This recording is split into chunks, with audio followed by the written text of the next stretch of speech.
Welcome back to my channel. আমি প্রিয়াঙ্কা। তোমরা সবাই কেমন আছো? আজকের প্রজেক্ট বায়োলজির হার্ডবেরিয়াম।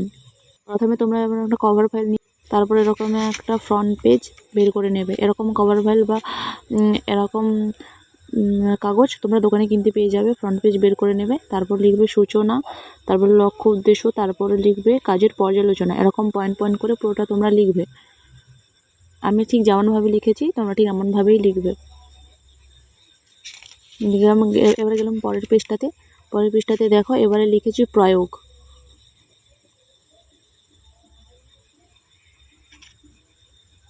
তো প্রয়োগ, তারপরে গেলাম পরের পেজটাতে হার্বেরিয়াম।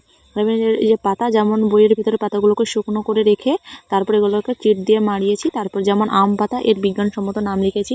কাঁঠাল পাতা, এরও বিজ্ঞানসম্মত নাম লিখেছি। এরকম একের পর এক এক করে সব বিজ্ঞানসম্মত নাম লিখেছি। তোমরা দেখতে থাকো।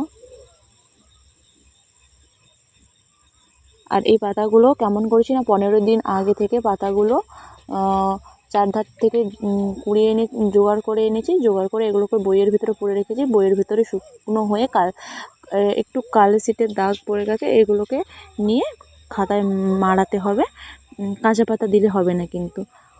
যে দেখো নিম পাতা দিয়েছি, তারপরে এরও বিজ্ঞানসম্মত নাম লিখেছি। তারপরে পেয়ারা পাতা আছে, এরও বিজ্ঞানসম্মত নাম লিখেছি।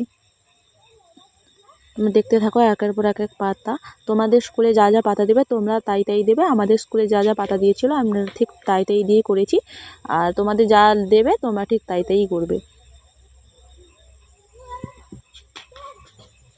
এবারে আছে বাসক পাতা, এরও বিজ্ঞানসম্মত নাম লিখেছি। প্রথমে পাতাগুলোর নাম লিখবে, তারপরে তাদের বিজ্ঞানসম্মত নামগুলো লিখবে। তারপরে আছে নয়নতারা পাতা, নয়নতারা পাতার বিজ্ঞানসম্মত নাম লিখেছি।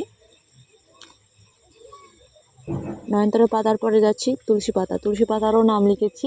তারপরে লিখেছি বিজ্ঞানসম্মত নাম। এবারে চলে যাব পরের পেজটাতে। এবারে আছে কৃতজ্ঞতা স্বীকার।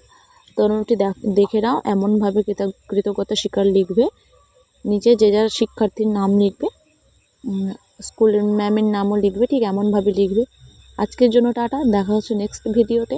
আবার একটি নতুন ভিডিও নিয়ে তোমাদের সামনে হাজির হব।